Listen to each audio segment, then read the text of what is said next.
नमस्कार मित्रांनो. तू ही रे माझा मितवा मालिकेच्या आजच्या भागामध्ये अर्णव मामाला म्हणत असतो की मामा, मला खरंच कळत नाही आहे की ते पत्र मिस इंदोरला मिळालं आहे की नाही. कारण त्या पत्रामध्ये राजेशबद्दल आपण सगळं मेन्शन केलेलं आहे. शिवाय त्या पत्रामध्ये आपण ताईचा आणि त्या राजेशचा फोटो देखील ठेवला आहे. त्यामुळे मला असं वाटतंय की आता ईश्वरीच्या घरी जाऊन बघणं जास्त गरजेचं आहे. तिच्या घरी जाऊन बघितलं पाहिजे आपल्याला की नक्की काय होणार आहे ते.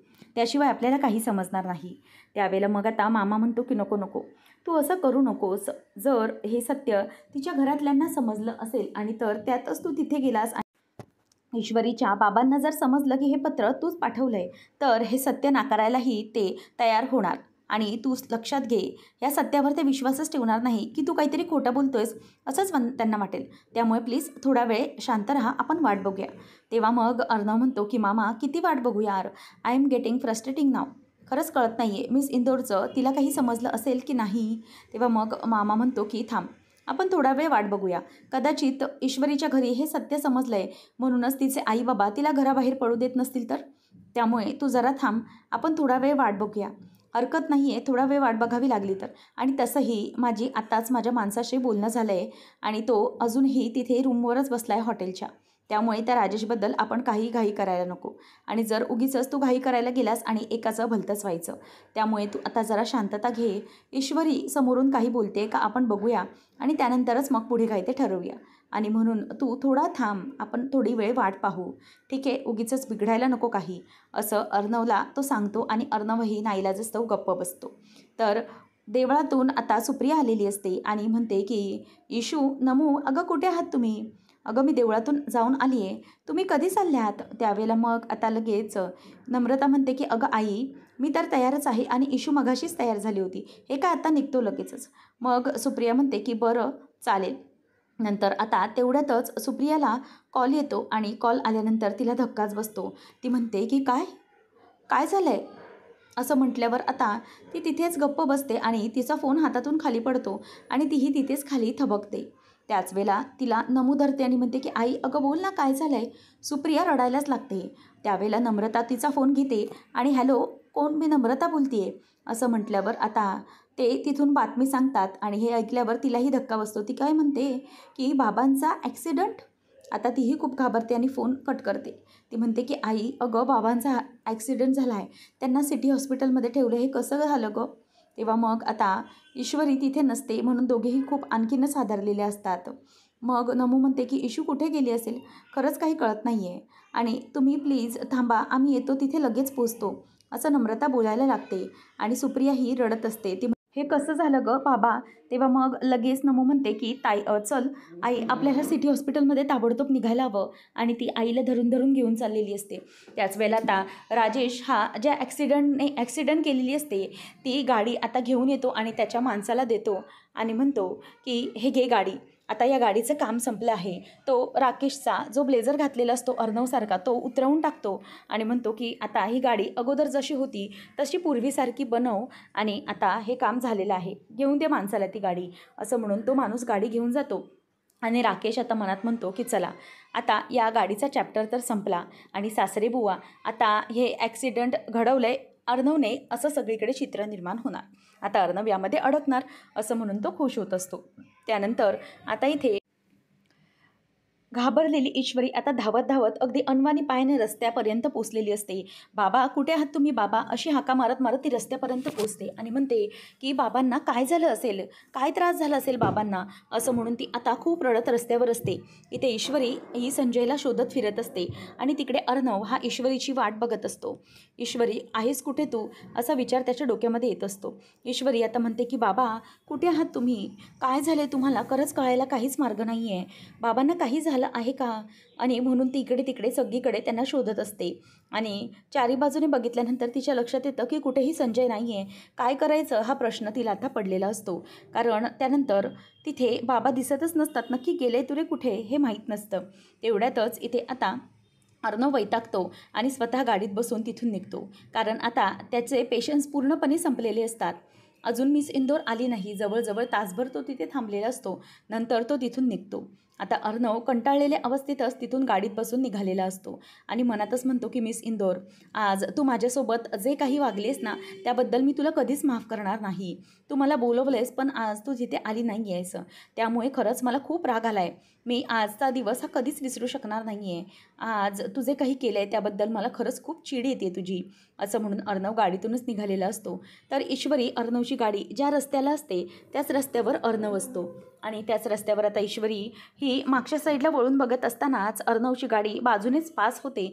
परंतु ईश्वरी आणि अर्णव यांचं एकमेकांकडे अजिबातच लक्ष लागत नाही किंवा जात नाही. अर्णव अगदी घाईघाईत रागानेच गाडी तिकडून घेऊन गेलेला असतो. ईश्वरी आता रस्त्यावर येते आणि म्हणते की काय झालं असेल, कुठे गेले असतील बाबा. ती आसपास विचारपूस पण करते तरी पण तिला कुठेही संजय दिसत नाही.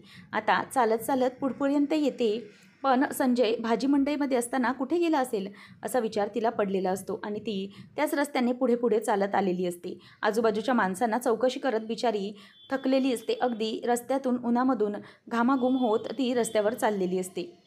आता ईश्वरी तिच्याकडे सगळेजण रस्त्यावरचे बघत असतात कारण ती अगदी पायात नाही चप्पल आणि अशीच अगदी थकल्यासारखी रस्त्यावरून चालत चाललेली असते. ईश्वरी म्हणते की काय झालं आहे बाबांना नेमकं. त्यांना फोन लावते तर त्यांचा फोन पण लागत नाही आहे. नेमकं त्यांच्या फोनच्या वेळेला काय झालं असेल. त्यावेळेला ईश्वरी रस्त्यावर पुढे चालत येते आणि तिला रस्त्यावर थोडं रक्त पडलेलं दिसतं. आता ते रक्त पडलेलं पाहिल्यानंतर ईश्वरीला जबरदस्त धक्का बसतो. ती तिथेच बघत राहते आणि तिच्या मनात आता वेगवेगळ्या भीती यायला लागतात. तर हॉस्पिटलमध्ये संजयला ॲडमिट केलेलं असतं आणि ऑपरेशन थिएटरमध्ये असताना लांबूनच काचेमधूनच इथून नम्रता आणि सुप्रिया दोघीजणीही त्याच्याकडे बघत असतात कारण त्याला ICUमध्ये ॲडमिट केलेलं असतं आणि त्याची तब्येत खूपच खराब असते. त्यावेळेला मग डॉक्टर हे त्याला ऑपरेट करत असतात कारण त्यांची सिरियस केस असते. डॉक्टर आता सिस्टरला म्हणतात की हे बघा, हे इंजेक्शन यांना आपल्याला ताबडतोब द्यावं लागेल आणि मग ते मॉनिटर चेक करायला जातात. त्याच वेळेला जे मॉनिटर असतं ते मॉनिटर बघताना डॉक्टर घाबरतात आणि म्हणतात की सिस्टर पटापट मी सांगतोय ते करा कारण यांचे पल्स रेट कमी व्हायला लागलेत, असं म्हणून ते आता चेक करायला लागतात. मागे बाहेर ईश्वरी नसते परंतु नमू आणि सुप्रिया दोघीजणीही रडत असतात.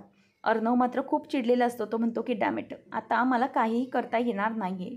हे सगळं मला खरं तर मिस इंदोरला सांगायचं होतं पण आता काहीच सांगता येणार नाही. त्याच वेळेला आता सुप्रियाची ही जी काही अवस्था झालेली असते ती पाहून नमूला खूप वाईट वाटतं. तेव्हा मग नम्रता म्हणते की आई, अगं ती तिच्याजवळ आता चालत चालत येते आणि तिला आईची अवस्था कळते. खरं तर ती खूपच बेकार अवस्थेत असते आणि जर काही झालं तर. तेवढ्यातच आता सिस्टर बाहेर येत असते आणि म्हणते की तुमचा पेशंट फारच सिरियस आहे, आम्ही करतोय आमच्या परीने, असं म्हणून आता तिथून डॉक्टर आणि बाकीचे सगळेही निघून येत असतात, आतबाहेर करत असतात. त्याच वेळेला आता इथे सुप्रिया आणि नम्रता दोघेही रडत असतात. सुप्रिया खूप रडत असते आणि नम्रता तिला म्हणते की आई, अगं या सगळ्या गडबडीत आपण इशूला काही कळवलंच नाही. तेव्हा मग ईश्वरी तिथेच रस्त्यात उभी असते जिथे रक्त पडलेलं असतं. आता सुप्रिया ही म्हणते की लाव लवकर इशूला कॉल. मग नम्रता तिला फोन लावते आणि नम्रता म्हणते की इशू, खूप मोठा प्रॉब्लेम झाला आहे, इथे बाबांचा अपघात झाला आहे आणि त्यांना सिटी हॉस्पिटलमध्ये ॲडमिट केलं आहे. इशू म्हणते की हो, मी लगेच येते, लगेच पोचते. आता ईश्वरीला समजलेलं असतं की याच ठिकाणी बाबांचा अपघात झाला असेल आणि ती अगदी अनवाणी पायाने धावत धावतच हॉस्पिटलमध्ये पोचायला जाते. नम्रता म्हणते की आई, इशू निघाली आहे तिथून, आता ती कोणत्याही क्षणी पोचतच असेल. तेव्हा सुप्रिया रडत असते. ती म्हणते की काय करायचं मला कळत नाही, त्याच्या बाबतीत काय करायचं ना तेच मला समजत नाही आहे, असं कसं झालं गं, असं म्हणून दोघीही एकमेकांच्या डोक्यावर डोकं ठेवून रडत असतात.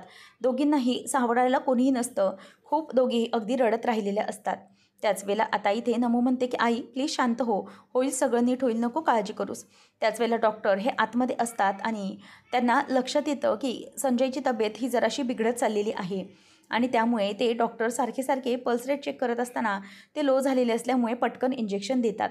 त्याच वेळेला आता ईश्वरी ही तिथे पोचलेली असते, म्हणजेच हॉस्पिटलमध्ये पोचलेली असताना तिला समोर आई आणि नमू दिसते. आता ती धावत धावत आईजवळ येते. तेव्हा मग आई देखील तिला बघून आणखीनच रडू लागते आणि म्हणते की इशू बघ ना काय झालं गं, तुझे बाबा, अगं त्यांना बघ ना काय झालं. तेव्हा मग ईश्वरी आईला मिठी मारून रडायला लागते आणि म्हणते की आई, अगं काय झालं आपल्या बाबांना, हे कसं झालं बाबा, असं म्हणून ती आता रडायला लागते आणि खूप रडत असते. तेव्हा मग ती म्हणते की नाही, मी असं काही होऊ देणार नाही आई, बाबांना बरं झालं पाहिजे, काही झालं तरीही या प्रकारचा धोका त्यांना आता नाही सहन होणार. मला खरंच खूप काळजी वाटते, कसं होणार आहे हे सगळं. त्यावेळेला तिथे नमू असते. नमू आल्याबरोबर इशू असा आवाज देते आणि त्याच वेळेला ईश्वरी तिला मिठी मारून रडायला लागते. ईश्वरी म्हणते की ताई, अगं काय झालं आपल्या बाबांचं, कुठे आहेत आपले बाबा. तेव्हा मग नमू सांगते की इशू, अगं बाबांना ICUमध्ये ॲडमिट केलं आहे, त्यांना खूप लागलं आहे. तेव्हा मग ईश्वरीला त्या तिथे रूमजवळ आणतात आणि काचेमधूनच ती आपल्या बाबांना बघते आणि ईश्वरी बाबांना बघितल्यावर तिला आणखीनच रडू कोसळतं. त्यावेळेला सुप्रिया त्यांना बघून आणखी रडू लागते. इशू रडत असल्यामुळे तिलाही खूप रडायला येत असतं. ईश्वरी आता सुप्रियाला जवळ घेते आणि म्हणते की आई प्लीज शांत हो, प्लीज तू स्वतःला सावर, बाबांना काहीही होणार नाही आहे, आपला गणूबाप्पा आहे ना आपल्या पाठीशी, तो काहीही होऊ देणार नाही आहे, असं म्हणून ती आता तिला शांत करते. पण खरं तर ईश्वरीच्या मनातून खूपच मोठं वादळ उठलेलं असतं आणि ती खूपच आता घाबरलेली असते. त्याच वेळेला मग आता डॉक्टर जरा बाहेर येतात.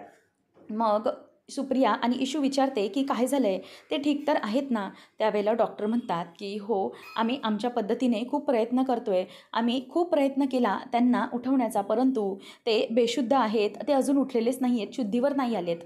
त्यामुळे त्यांना दाट शक्यता आहे की ते खूप सिरियस आहेत, परंतु येत्या 24 तासांमध्ये जर त्यांना शुद्ध आले नाही तर मग आम्ही काहीही सांगू शकणार नाही, असं बोलून डॉक्टर आतमध्ये जातात.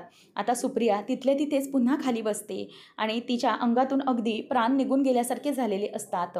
आणि त्याच वेळेला सुप्रिया रडत असताना ईश्वरी म्हणते की आई, असं काही होणार नाही आहे, बाबा शुद्धीवर येतील, हां तू नको काळजी करूस, असं म्हणत असताना आता इथे ईश्वरी ही तिला सांभाळत असते आणि आकाश हा बाहेर निघत असताना तो म्हणतो की यावेळेला नम्रताचा फोन, म्हणून तो फोन उचलतो.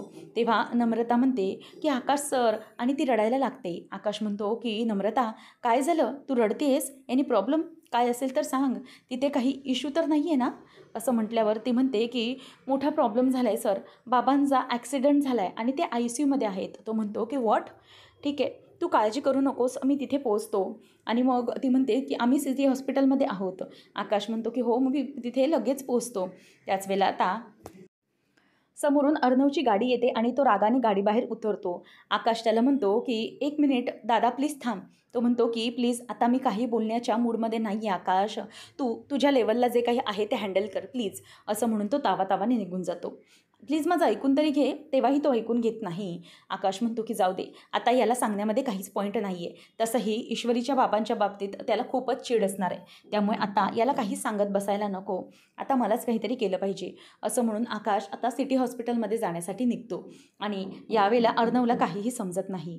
ईश्वरी, नमो आणि आई तिघीजणीही बाबांच्या रूममध्ये येतात आणि ते असे डोळे बंद करून असताना ईश्वरी म्हणते की बाबा काय झालं हो तुमचं हे असं. माझे बाबा हे कधीही मला आजपर्यंत असे दिसलेले नाहीत. माझे बाबा आजपर्यंत अगदी ताठच उभे असायचे, त्यांना कसलाही त्रास नव्हता, प्रत्येकाला अगदी आनंदाने हसवायचे, खेळवायचे, स्वतःही आनंदाने जगायचे. परंतु आज मला माझ्या बाबांना अशा अवस्थेत पाहवत नाही आहे. खरंच मला खूप त्रास होतो याचा. बाबा प्लीज उठा ना.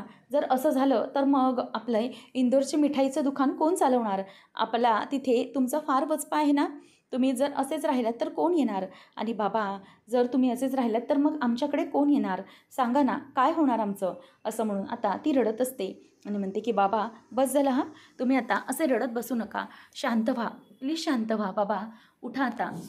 माझे बाबा मला आजपर्यंत असे कधीच दिसलेले नाही आहेत, ते कायम हसत खेळतच असायचे, कधी त्यांना असं अंथरुणात पडलेलं मी पाहिलेलं नाही आहे. बाबा उठा ना, तुमच्या इशूसाठी तरी उठा ना. बघा तुमची इशू आणि तुमची नमू दोघीजणीही तुम्हाला रिक्वेस्ट करतायत, प्लीज उठा बाबा उठा, असं म्हणून आता ईश्वरी उठवायला लावते. परंतु संजयचा काहीही रिस्पॉन्स नसल्याने तिला रडू कोसळते आणि ती आणखीनच जोरात रडू लागते. सुप्रिया आता रडायला लागते आणि म्हणते की ऐकलत का, इशू तुम्हाला किती आवाज देते, उठा ना प्लीज, नका ना असे झोपून राहू, प्लीज मुली तुम्हाला उठवत आहेत, असं करू नका. अहो आता आपल्या घरात खरी तुमची गरज आहे ना. अहो इसूचे बाबा आहात तुम्ही, तिचं लग्न ठरवलं आहे ना आपण, मग सगळी तयारी करायची आपल्याला, कोण करणार आहे ते सगळं, सगळ्या गोष्टी अजून बाकी आहेत, म्हणजे म्हणजे हलवायापासून ते सगळ्यापर्यंत सगळं ठरवायचं आहे, मुहूर्त ठरला आहे. परंतु आपली खरेदी, इशूच्या लग्नाची खरेदी, तिचे सगळं काही बसता, त्याप्रमाणेच आपलं हॉटेल आणि कुठे लग्न करायचं आहे आणि लग्नाचा मेनू सगळं सगळं काही ठरवायचं आहे, आणि तुम्ही असे झोपून नका राहू, उठा ना प्लीज. तरीही ते उठत नाहीत. आता नम्रता येते, ती म्हणते की बाबा प्लीज असं करू नका, तुम्हाला आई आणि इशू दोघीजणीही किती आवाज देत आहेत, परंतु तरीही तुम्ही उठत नाही आहात. बाबा प्लीज असं करू नका. प्लीज बाबा, असं म्हणून ती आता त्याला उठवत असते, पण तरीही तो उठत नसतो. मग नम्रता म्हणते की बाबा, अहो इंदोरच्या सराफा मार्केटमध्ये तुमचा किती मोठा वचपा आहे. प्लीज तुम्ही हे सगळं करा ना, थांबवा ना. जर तिथे समजलं तर मग काय होईल? त्या लोकांना काय वाटेल? म्हणजे तुमची वचक आहे ती निघून जाईल. बाबा प्लीज उठा. असं म्हणून आता ते तिला उठवत असतात, परंतु तो काही उठायला नाव घेत नसतो. मग आता डॉक्टर तेवढ्यातच येतात आणि म्हणतात की 1 मिनिट, इथे काय करताय तुम्ही लोक? अहो तुमचा पेशंट हा सिरियस आहे, म्हणूनच तुम्ही त्याला ICUमध्ये ॲडमिट केलं आहे ना. प्लीज तुम्ही सगळेजणं बाहेर थांबा. आता सिस्टर सगळ्यांना प्लीज बाहेर जायला सांगते. त्याच वेळेला मग आता ईश्वरी आणि दोघीजणीही म्हणजेच नमो आणि आई दोघीजणीही आता बाहेर पडतात.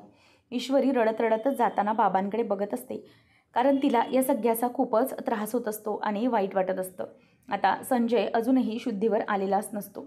अर्णव हा त्याच्या घरी येतो आणि तिथेच शांत डोकं टेकून बसलेला असतो, कारण त्याला ईश्वरीने खूप वेळ वाट पाहायला लावलेली असते आणि त्याला खूप त्रास झालेला असतो. तेवढ्यातच आता तो विचार करतो की काय झालं असेल, म्हणजे मिस इंदोर अजून आली कशी नसेल, नेमकं काय कारण असेल तिथे येण्याचं. तिने मला बोलवलं तर.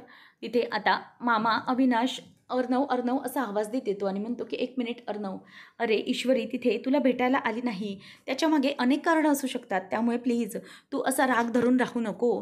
त्यावेळेला आता अर्णव म्हणतो की मामा, मलाही समजत नाही आहे की हे सगळं कशामुळे, का घडलं हे सगळं, अचानक का झालं असं. त्यावेळेला आता मामा म्हणतो की प्लीज तू तिच्यावर चिडू नको, आपण हवं तर तिला नंतर भेटू, काहीतरी आलं असेल इमर्जन्सी म्हणून तिला प्रॉब्लेम झाला. तेवढ्यात आता आजी येते आणि म्हणते की चिंटू, अरे जावई बापूंनी ना एका स्पेशलिस्टची अपॉइंटमेंट काढली आहे आपल्या अंजलीची, त्यामुळे तिला घेऊन आपल्याला जावं लागेल.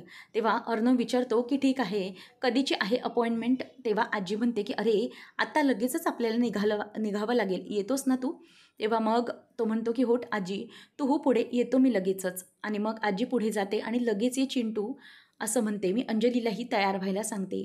मग मामा म्हणतो की हे बघ अर्णव, लक्षात घे प्लीज, आता ताई पाण्याने कोणताही निर्णय घेऊ नकोस. त्यावेळेला मग अर्णव म्हणतो की नाही मामा, परंतु एक गोष्ट नक्की की काहीतरी नक्कीच आहे जे माझ्यापासून लपवलं जात आहे, परंतु ते शोधलं पाहिजे. तेवढ्यातच आता मामा हा फोन लावतो आणि बँगलोरला विचारतो की काय रे, अजून फोन कसा आला नाही. ठीक आहे, तो अजून तिथेच आहे ना हॉटेल रूममध्ये, बाहेर पडला नाही आहे ना. तेव्हा त्याचा माणूस सांगतो की नाही, अजूनही तो बाहेर पडला नाही. तो म्हणजे राकेशने खरं तर एका तोत्याला तिथे बसवलेला असतो स्वतःचे कपडे घालून, त्यामुळे इथे सगळ्यांना असंच वाटत असतं की राकेश अजूनही हॉटेल रूमवरच बसलेला आहे. नंतर मामा म्हणतो की चला ठीक आहे, तो राजेश हॉटेलमधून हलला नाही, मग इथे आम्हाला काहीतरी करण्यासाठी अजूनही वेळ आहे, अजूनही वेळ गेलेली नाही, काहीतरी नक्कीच केलं पाहिजे. असं आता मामा हा तिथेच विचार करत उभा असतो. त्यानंतर आपल्याला पाहायला मिळतं की राकेश हा अजून बाहेरच असतो, तो कोणाच्याही नजरेस पडलेला नसतो. तर इथे ज्या मुलाने व्हिडिओ बनवलेला असतो, तो मुलगा तिथे धावत धावत येतो आणि म्हणतो की एक मोठी बातमी आहे. तेव्हा तो म्हणतो की काय झालं. तेव्हा तो सांगतो की अहो तो संजय देसाई आहे ना म्हातारा, तो अजून मेला नाही आहे बरं का, त्याला ICUमध्ये ॲडमिट केलं आहे, सिरियस आहे तो. तेव्हा मग आता लगेच तो म्हणतो की बापरे, म्हणजे अजूनही तो मेलेला नाही आहे. तेव्हा त्याचा माणूस सांगतो की नाही, तो सिरियस आहे असं डॉक्टरांनी सांगितलं आहे आणि त्याला ICUमध्ये ॲडमिट केलं आहे, असं म्हणून न्यूज देऊन तो तिथून जात असतो. त्याच वेळेला आता राजेश म्हणतो की नाही, काहीही झालं तरीही तो म्हातारा मेलाच पाहिजे, इतका चिवट आहे माझा म्हातारा, अजूनही त्याने स्वतःचे प्राण सोडलेले नाही आहेत. नाही, काही झालं तरीही तो म्हातारा मेलाच पाहिजे. जर तो मेला नाही तर मात्र आपण एवढी सगळी केलेली मेहनत वाया जाणार. त्यामुळे आता त्या म्हाताऱ्याला मरावंच लागणार आहे आणि या सगळ्या प्रकरणामध्ये अर्णवला अडकायलाच लागणार आहे. त्याशिवाय काही मला शांत बसता येणार नाही. आता म्हाताऱ्याला मारलं पाहिजे असा विचार राकेशच्या डोक्यामध्ये येत असतो आणि अर्णवला अडकवायचाच आहे असं त्यांनी अगदी विडाच उचललेला असतो. तर पुढच्या भागामध्ये आपल्याला पाहायला मिळतं की अर्णवला राकेश फोन करतो आणि म्हणतो की हे बघ अर्णव, तू या प्रकरणाची चौकशी करू नकोस किंवा यामध्ये पुढे पुढे जाऊ नकोस असं मी तुला बजावलं होतं, परंतु तू त्यावेळेला माझं ऐकलं नाहीस. पण आता एक गोष्ट लक्षात ठेव, जेवढं तू या गोष्टीच्या मागे मागे लागशील ना, तेवढंच या गोष्टीच्या खोलात शिरतील, तेवढंच तू यामध्ये खोलवर अडकत जाशील, लक्षात ठेव. अर्णव, या प्रकरणापेक्षा पासून तू जेवढा लांब राहशील तेवढंच तुझ्यासाठी चांगलं आहे. पण जर तू हे सगळं केलास तर मात्र तू अडकलास म्हणून समज, आणि तू असं अडकशील की त्यामधून पुन्हा कधीही सही सलामत बाहेर पडू शकणार नाही, असं आता अर्णवला राकेश फोनवरून धमकीच देतो. त्यानंतर ईश्वरी ही अजूनही हॉस्पिटलमध्येच असते, बाबांची काहीही न्यूज नसते. तेव्हा नम्रता तिला म्हणते की हे घे ईश्वरी, चहा पिऊन घे. तेव्हा मग इशू गप्प असते. ती म्हणते की नको ताई, नको आहे मला चहा. त्यावेळेला मग तिला नम्रता म्हणते की अजूनही अर्णव सर इथे हॉस्पिटलमध्ये आले नाही आहेत किंवा त्यांचा कॉल आला नाही आहे, त्यामुळे तू विचार करतेस का? तेव्हा मग ईश्वरी म्हणते की नाही, अजिबातच मी त्यांचा विचार करत नाही आहे. आणि मी का करू त्यांचा विचार? कोण आहेत ते आपले? आणि का आम्हाला त्यांची वाट बघायची? नाही, मी त्यांची अजिबातच वाट बघत नाही आहे, असं आता ईश्वरी सरळ नम्रताला बोलून दाखवते. आणि ईश्वरीचं ते बोलणं ऐकल्यानंतर नम्रताला जबरदस्त असा धक्का बसतो. आणि तिथे आता राकेश हा पुन्हा एकदा नवीन खेळ खेळण्यासाठी सुरू झालेला असतो. राकेश हा वॉर्डबॉयच्या वेशामध्ये येतो आणि तो आता संजयला मारण्यासाठी खरं तर हॉस्पिटलमध्ये आलेला असतो. आता तो येतो आणि म्हणतो की जावई बापू, चला आता तुमचं शेवटचं जे कर्म आहे ते तुम्हाला तुमच्या जावयाच्या हातूनच करायला मिळणार आहे. तुमच्या लेकीच्या सुखी संसाराच्या आनंदासाठी तुम्हाला आता मरणं हे जास्त गरजेचं आहे. त्यामुळे सासरेबुवा, चला आता मरणासाठी तयार राहा, असं तो आता बोलून दाखवतो. आणि त्याचमुळे आता इथे संजयला मारण्यासाठी तो आलेला असतो. आता इथे संजय हा म्हणजेच राकेश हा संजयला मारू शकेल का? आणि नेमकं पुढे त्यामुळे काय काय घडणार हे पाहणं रंजकतेचं ठरणार आहे. अशाच मालिकांचे नवनवीन अपडेट्स जाणून घेण्यासाठी आजच आपल्या चॅनलला सबस्क्राईब नक्कीच करा. धन्यवाद.